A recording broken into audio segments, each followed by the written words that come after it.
부활절 맞이해서 우리 하나님 말씀을 듣도록 하겠습니다. 오늘 제목이 부활, 그러나의 놀라운 반전이라고 하는 제목으로 우리 말씀을 듣겠습니다.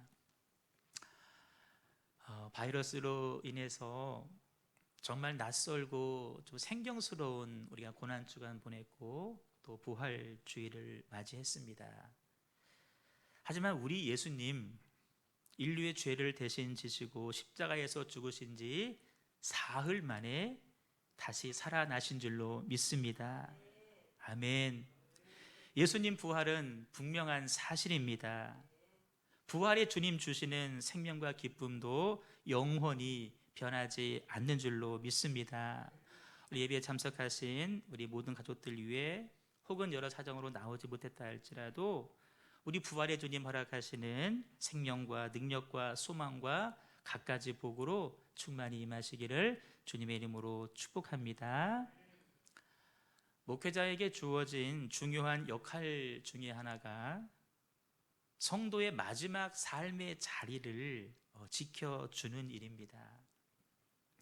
저 역시도 성도의 임종 순간을 여러 번 지켜본 적이 있었는데 그때마다 깨닫는 사실이 있습니다. 우리 인간은 참으로 유한한 존재라는 사실입니다. 특별히 죽음 앞에 인간은 철저하게 무력한 존재임을 우리가 깨달을 수밖에 없습니다. 아무리 의료 기술이 발달했다 하더라도, 아무리 고급 치료를 받는다 할지라도 영원히 살 수 없습니다. 아무리 공부 많이 한 사람도, 아무리 많이 가진 사람도, 아무리 높은 명예를 가진 사람도 죽음 앞에서는 다 무기력할 수밖에 없습니다. 죽음은 다 소멸시킵니다. 죽음은 무섭습니다. 슬픈 인간의 운명입니다. 우리 믿는 사람들도 절대 예외가 아니라는 것입니다. 그런데 여러분, 중요한 차이점 하나는 있습니다. 성도의 죽음과 일반 사람의 죽음에는 분명한 차이점 하나가 있습니다. 어떤 차이냐? 믿음을 갖지 못한 사람들은 죽음 앞에 절망하면서 끝을 맺습니다. 그러나 믿음을 가진 성도는 삶의 그 마지막 순간, 그 거친 숨을 몰아쉬는 그 임종의 순간 가운데에도 한 줄기 소망의 빛을 보게 됩니다.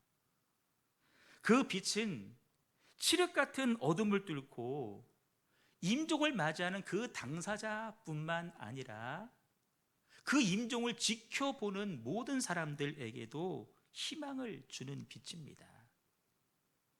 그 빛이 어떤 빛일까? 부활이라고 하는 영광의 빛입니다. 분명히 죽음은 존재의 소멸입니다. 존재가 사라지는 것입니다. 이 땅에서는 더 이상 그 자취를 찾아볼 수가 없습니다. 그러나 성도에게 죽음은 존재의 소멸이 아니라 새로운 존재로의 시작인 줄로 믿습니다. 분명 죽음은 사랑하는 사람과의 영원한 이별입니다. 그러나 성도에게 죽음은 사랑하는 주님과의 만남입니다. 분명히 죽음은 생명의 끝입니다. 그러나 성도에게 죽음은 영원한 생명의 시작인 것입니다. 여러분, 이 놀라운, 그러나 제가 3번 말씀드렸습니다. 존재의 소멸이지만 새로운 존재의 시작이다. 사람과의 영원한 이별이지만 그러나 주님과의 만남이다. 이 놀라운 그러나의 반전이 우리들에게 어떻게 해서 이루어졌느냐? 다른 거 아닙니다. 그리스도의 부활이 있기 때문에 이 놀라운 전환이, 반전이 이루어진 줄로 믿습니다. 여러분, 이 그러나의 은혜가 얼마나 환상적인 은혜인지 오늘 바울이 여러 번 그러나라고 하는 단어를 쓰면서 예수님의 부활이 주는 기쁨과 환희에 대해서 우리들에게 말씀을 해주고 있는데, 우리 20절 말씀입니다. 우리가 영원토록 붙잡을 말씀인데 한번 크게 한번 읽습니다. 시작. 그러나 이제 그리스도께서 죽은 자 가운데서 다시 살아나사 잠자는 자들의 첫 열매가 되었도다. 그러나라고 전환을 하고 있습니다. 우리 이 그러나라고 하는 접속사는 앞의 내용을 뒤집을 때 쓰는 접속사입니다. 도대체 앞에는 어떤 내용이 있길래 바울이 그러나 하면서 이 부활을 선언하고 있을까? 몇 가지가 있습니다. 부활이 없었다고 한다면 벌어질 일들에 대해서 이야기를 하는데, 첫째, 예수님의 부활이 없으면 바울을 비롯해서 전해왔던 모든 사람들이 전했던 복음의 내용이 아무짝에 쓸모가 없는 것이다. 여태 우리가 복음을 전한 이유는 뭐냐? 마지막에 부활이 있음을 믿기 때문에 전했는데, 만약에 부활이 없다면 우리가 전파했던 복음도 헛것이 되고 만다라고 말합니다. 또 이렇게 말합니다. 예수님이 부활이 없으면 여러분들이 믿는 믿음도, 저의 믿음도 헛것이 되고 마는 것입니다. 예수 믿을 이유 없습니다. 부활이 없다고 한다면. 또 바울이 말합니다. 그리스도의 부활이 없다면 신앙을 지키다가 죽은 성도, 성경은 성도의 죽음을 잠잔다라고 표현을 하는데, 그것도 망한 것이 된다, 의미 없다라는 것입니다. 마지막으로 우리 믿는 사람들 정말 불쌍한 존재라는 것입니다. 내 쓸 것 많이 있지만 그거 아껴서 하나님 앞에 먼저 구별하여 드리고, 내 쓸 시간 모자라지만 그 시간 구별해서 먼저 주 앞에 드리고, 내 몸 아프지만 그래도 죄전 나와서 내 몸을 들여서 헌신했는데, 만약에 부활이 없다면 그거 의미 없다. 얼마나 우리가 불쌍한 존재가 되고 마느냐. 기독교 신앙의 모든 것 자체가 부활이 없다면 다 무너지고 마는 것입니다. 근데 여러분, 바울은 그렇지 않다라고 이야기를 합니다. 그러한 모든 상황을 뒤집는 하나님의 은혜를 선포하고 있습니다. 그러나라고 하는 단어를 쓰면서 그 상황들을 뒤집는 놀라운 은혜가 있다. 예수님의 부활을 선포하고 있다는 것이죠. 다시 한번 너무나 중요한 말씀, 20절 말씀인데 크게 선포하면서 읽습니다. 시작. 그러나 이제 그리스도께서 죽은 자 가운데서 다시 살아나사 잠자는 자들의 첫 열매가 되셨도다. 아멘. 여러분, 너무나 중요한 말씀입니다. 우리 예수님께서 앞의 내용들을 다 뒤집으셨습니다. 다시 살아나셔서 잠자는 자들의 첫 번째 열매가 되셨다. 사람들은 저 십자가 예수님을 바라보면서 돌아가셨네, 저분 살아생전에 좀 남다르셨는데 저분도 마지막은 똑같으시네, 끝인 줄 알았습니다. 죽음으로 다 끝난 줄 알았습니다. 그런데 하나님은 그 예수님을 그냥 그렇게 놔두실 수가 없으셨습니다. 그래서 지난 금요일 돌아가시고 오늘 새벽에 영광스러운 모습으로 다시 살리셨습니다. 아멘. 오늘이 부활절입니다. 잠자는 자들의 첫 열매 되게 하셨습니다. 여러분, 이 열매라고 하는 단어가 오늘 말씀을 풀어주는 중요한 핵심입니다. 첫 열매다라는 말은 소산물이라고 하는 뜻을 가지고 있습니다. 아파르케라고 하는 헬라어 단어인데, 첫 열매다, 첫 소산물이다. 이 첫 소산물이 우리들에게 왜 중요한지 아십니까? 익숙한 단어이지만 우리가 그냥 흘려보내기 쉬운 말입니다. 중요한 의미가 이 안에 두 가지 담겨 있습니다.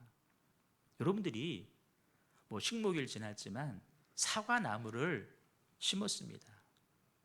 사과나무가 성장해서 열매를 맺는데 첫 번째 사과를 맺었습니다. 우리는 그 첫 번째 열매를 보면서 첫 열매구나, 첫 소산물이구나 라고 이야기를 합니다. 그 첫 소산물을 바라보면서 맛있겠다? 아닙니다. 우리 이거 깨달으셔야 됩니다. 앞으로도, 내년에도, 내후년에도, 그 다음 해에도 저와 똑같은 사과가 열릴 것이다. 아멘.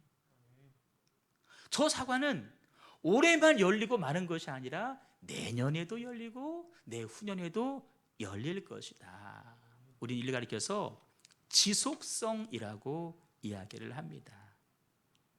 내년에도 사과, 내후년에도 사과. 또 한 가지, 첫 소산물을 바라보면서 우리는 내년에도 저와 동일한 종류의 사과가 열릴 것이다라는 사실을 알 수가 있습니다. 다시 말해서 올해는 사과였는데 내년에는 저게 감나무로 바뀌지 않습니다. 내년에는 배 맺히는 것 아닙니다. 내년에도 사과가 열린다는 것입니다. 동질성입니다. 동질성. 지속성과 동질성. 여러분 느낌이 오십니까? 예수님이 잠자는 자의 첫 열매라고 말씀을 하셨습니다. 뭘 알 수 있을까?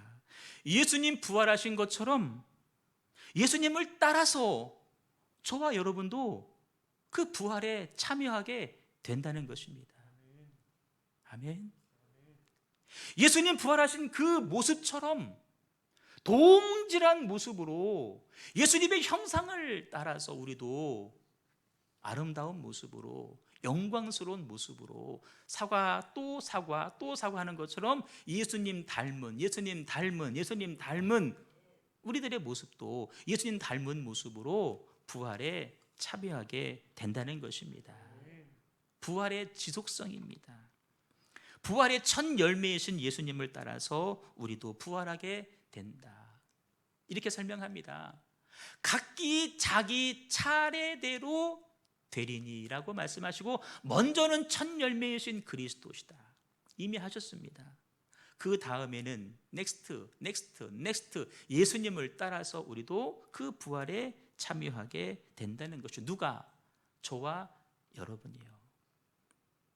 예수 그리스도 안에서 삶의 끝을 맞이한 사람들, 비록 육신은 죽어서 땅에 묻히고 썩어 없어질지 모르지만 예수님 강림하실 때에 예수님 부활하신 것처럼 우리도 차례차례 부활하게 될 것이다.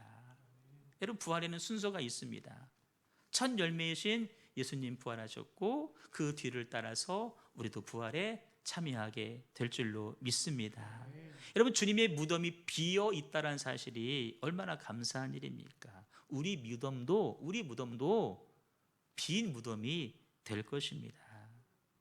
여러분, 이 사실을 분명히 아는 사람들은 이 땅의 삶이 아무리 어렵고 고난하고 힘들어도 절대 좌절하거나 절망하거나 포기하지를 않습니다. 왜?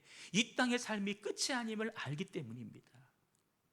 예수님처럼 우리도 그 부활에 참여할 것을 알기 때문에, 여기가 전부가 아님을 알기 때문에 절대 그런 사람은 좌절하지를 않습니다. 제가 서울에서 사역할 때 백주연 권사님, 정숙희 권사님 내외분이 있었습니다. 공휴일이었는데 교회에서 행사가 있었습니다. 남편 권사님은 교회 주차 안내를 하기 위해 교회 나와 봉사하고 계셨고, 우리 부인 권사님은 주방에서 음식을 돕고 계셨습니다. 그런데 갑자기 연락이 왔습니다. 아들 하나가 있었습니다. 23살 아들이었는데 그 23살 난 아들이 집 2층 난간에서 뒤로 떨어져서 뇌진탕으로 병원에 실려갔다는 소식을 듣고 그분들이 황급히 병원으로 백병원일 겁니다. 아마 달려갔습니다. 그런데 고치지를 못했습니다. 그렇게 다 큰 아들을 먼저 보내야만 했습니다. 여러분, 권사님 내외입니다. 교회에 나와서 주차로 음식으로 봉사하고 있는 그 동일한 시간대에 아들이 사고로 목숨을 잃었습니다. 그들의 마음이 얼마나 아팠겠습니까? 그 장례식 저희 교구였거든요. 그 가족뿐만 아니라 온 교우들이 아주 울음바다로 장례를 치른 적이 있습니다. 장례를 치르면서 다들 저분들 장례는 치르긴 하지만 신앙생활 포기할 수도 있겠다. 아니, 포기는 안 한다 하더라도 다른 교회로 아마 가시지 않겠느냐, 그런 염려 아닌 염려를 우리가 했습니다. 그런데 그들이 자유를 지키셨습니다. 그 다음 주 교회 로비에서 남자 권사님을 제가 만났습니다. 30대 초반 목사가 위로해 줄 말이 없습니다.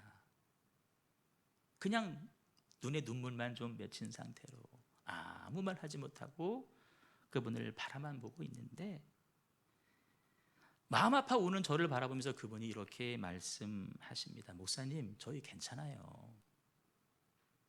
우리 아들 천국 갔잖아요, 목사님. 부활해서 우리도 그 아들 다시 만날 수 있으니 우리 그 믿음으로 더 힘낼 거예요, 목사님. 신앙생활 더 열심히 할 거고, 나 늘 하던 그 주차 안내 그거 계속 할 거예요. 우리 아내도 주방봉사 더 열심히 할 거예요. 그러니 목사님 걱정하지 마세요. 제 어깨를 툭 쥐고 가시는 거예요. 여러분, 그 눈물 끝에서 우리는 소망과 희망을 발견합니다. 저분들이 분명한 부활의 믿음을 가지고 살아가고 있구나.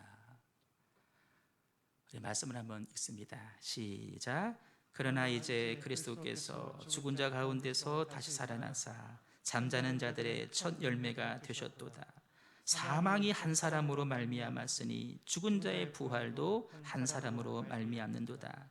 아담 안에서 모든 사람이 죽은 것 같이 그리스도 안에서 모든 사람이 삶을 얻으리라. 아담 한 사람이 죄를 지어서 다 죽게 되었는데, 마지막 아담으로 오신 우리 예수님 한 사람이 부활하심으로 말미암아 그리스도 안에 있는 모든 사람들이 삶을 얻게 되리라. 그리스도 안에 있는 사람들 삶을 얻게 된다. 여러분, 우리도 언젠가는 죽음을 맞게 될 것입니다. 이 땅에서 많은 고생들 하시다가 어쩌면 죽음을 맞이할 수도 있습니다. 그러나 여러분, 그것이 끝이 아닙니다. 예수님 부활하신 것처럼 우리도 예수님을 따라서 부활에 동참하게 될 줄로 믿습니다. 여러분, 그 믿음 놓치시면 안 됩니다.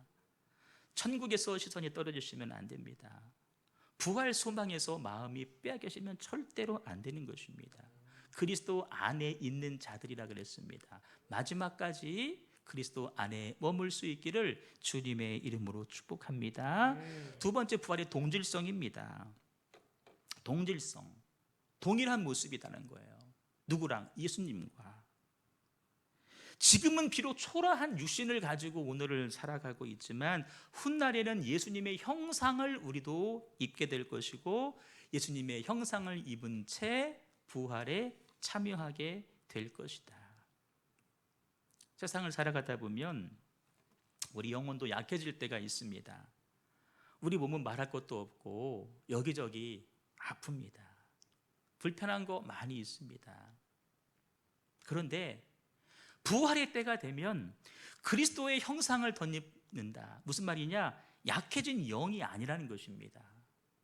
지금은 늘 갈등하는 그런 약해진 영이지만 그때가 되면은 약한 영이 아니랍니다. 지금은 병든 몸이지만 그때는 병든 몸이 아니라 영과 혼과 몸이 완전한 존재로 부활에 참여하게 된다는 것입니다. 동질성, 첫 열매를 따라서 동일한 열매의 모습으로 그 부활에 참여하게 된다는 거예요. 이것을 바울은 하늘에 속한 이의 형상을 입을 것이다 라는 말로 표현을 하고 있습니다. 하늘에 속한 이, 누굴까요? 예수 그리스도이십니다. 비록 이 땅을 살아가면서는 육신이 병듭니다. 약해집니다. 아픕니다. 제 기능 발휘하지 못합니다. 그러나 예수님은 그렇지 않지 않습니까? 예수님은 온전하시지 않습니까? 그 예수님을 따라서 동일한 모습으로 우리도 그 형상을 입고 부활에 참여하게 된다는 것이죠. 여러분, 부활을 믿습니다. 그런데 어떤 사람은 이렇게 말합니다. 영혼의 부활만 있지 우리 육신의 부활을 믿지 않는 사람들이 있습니다. 여러분, 우리 영만 부활하는 건 아닙니다. 우리의 몸도 같이 부활하는 것입니다. 말씀을 한번 보십시오. 썩을 것으로 죽은 자의 부활도 그리하니 썩을 것으로 심고 썩지 아니할 것으로 다시 살아날 것이다. 썩을 몸이었지만 썩지 아니할 걸로 다시 살아날 것이다 라고 말씀하십니다. 약한 몸이었지만 지금은 나중에는 강한 몸으로 다시 살아나게 될 것이다. 육의 몸으로 심었지만 신령한 몸으로 다시 살아날 것이다. 우리의 몸까지도. 어떤 사람들은 이게 말하기 좋아하는 사람들이 하는 얘기입니다. 무슨 관념의 부활이니 무슨 신념의 부활이니. 옛날에 그 전태일 열사를 말 붙이면 전태일, 그분의 영이 막 살아났다, 막 우리를 살린다. 여러분, 영만 사는 것이 아닙니다. 우리의 몸까지 산다 분명히 말씀해 주고 있습니다. 그래서 우리가 사도신경 신앙 고백할 때 이렇게 고백합니다. 몸이 다시 사는 것과 영원히 사는 것을 믿사옵나이다. 아멘. 우리 몸까지 부활하는 것입니다. 어떤 몸일까요? 신령한 몸이라고 말씀을 합니다.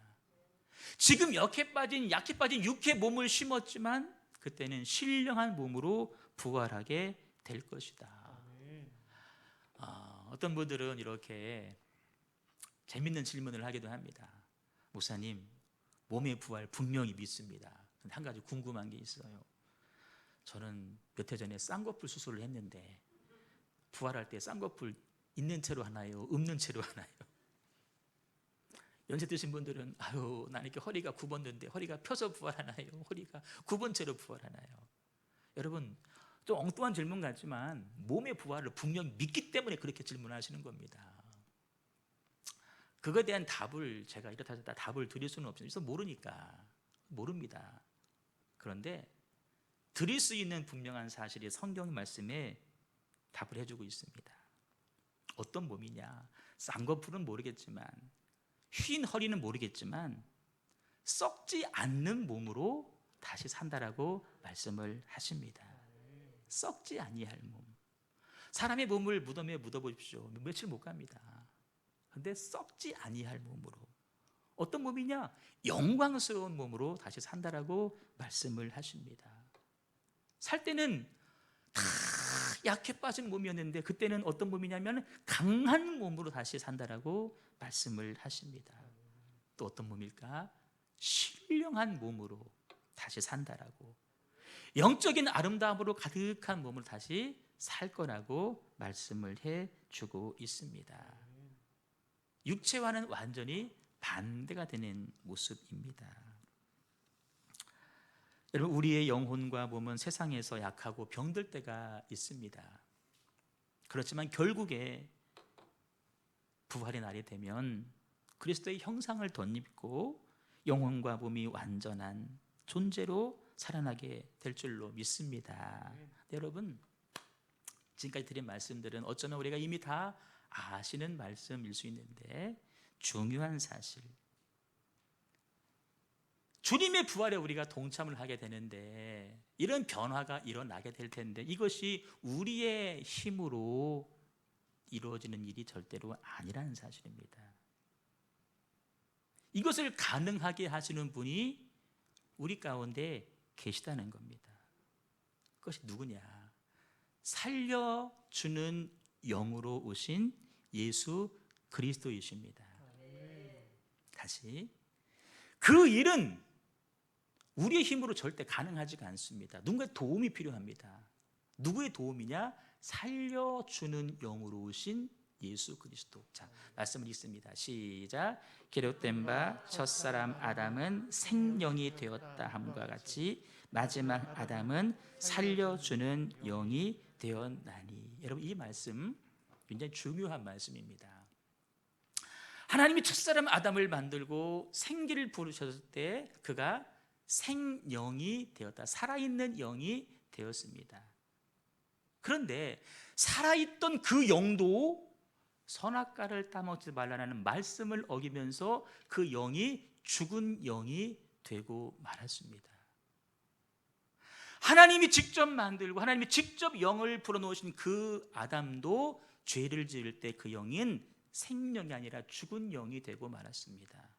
그래서 아담의 후손인 우리들도 죄값으로 죽게 될 운명이었습니다. 하나님이 그 영을 살려보시려고 많은 방법들을 취했지만 사람들이 그걸 거부했습니다. 선지자 죽였습니다. 말씀 듣지 않았습니다. 그래서 하나님께서 마지막 히든 카드를 꺼내십니다. 내가 내려가야지. 아들 예수를 이 땅에 보내주셔서 십자가에서 우리 죄를 대신해서 피 흘려 죽으심으로 말미암아 다시 우리를 살려주셨습니다. 살려주는 영이 누구십니까? 예수 그리스도라는 것입니다. 지금 이 땅을 살아가면서 육신 가지고 살아갈 때에 살려주는 영으로 오신 예수님과 동행하는 삶을 사는 사람만이 예수님 따라서 예수님처럼 부활에 참여하게 된다는 것입니다. 살려주는 영으로 오신 예수님을 믿지 않으면, 그분 안에 거하지 아니하면 누구라도 부활에 참여할 수가 없다는 것입니다. 이게 우리의 관건입니다. 오늘을 살면서 내가 내 안에 누구의 영을 모시고 살 것이냐, 내가 누구의 영의 지배를 받고 살 것이냐. 우리가 지금 죄를 짓게 만들고 망하게 만드는 악한 영이냐, 죽이는 영이냐, 아니면 살려주는 영이신 예수 그리스도와 함께 하느냐. 그토록 간절히 사모하는 영광스러운 부활의 모습은 내가 지금 누구와 존재하며 살아가느냐, 누구와 함께 하느냐, 누구를 믿고 사느냐, 누구 안에 있느냐, 이 사실이 결정을 한다라는 것입니다. 여러분, 살려주는 영으로 오신 예수 그리스도와 더불어서 그를 믿는 신실한 믿음 가운데 오늘을 잘 살아갈 수 있기를 주님의 이름으로 축원합니다. 축원합니다. 우리 말씀을 크게 읽으면서 마치겠습니다. 시작. 보라, 내가 너희에게 우리가 다 잠잘 것이 아니요 마지막 나팔의 순식간에 후련히 다 변화되리니 나팔 소리가 나매 죽은 자들이 썩지 아니할 것으로 다시 살아나고 우리도 변화되리라. 이 썩을 것이 반드시 썩지 아니할 것을 입겠고 이 죽을 것이 죽지 아니함을 입으리로다. 이 썩을 것이 썩지 아니함을 입고 이 죽을 것이 죽지 아니함을 입을 때에는 사망을 삼키고 이기리라고 기록된 말씀이 이루어지리라. 아멘. 놀라운 말씀 아닙니까? 놀라운 말씀. 우린 이 육신은 썩을 겁니다. 썩을 겁니다. 이 없어질 것들입니다. 이것 기대어 살지 마시고 살리시는 영으로 오신 예수님 모시며 예수님 강림하실 때에 영광스러운 모습으로 부활하여서 주님의 순결한 신부로 아름답게 주님과 함께 천면 왕국을 다스리는 그 복을 누릴 수 있기를 주님의 이름으로 축원합니다.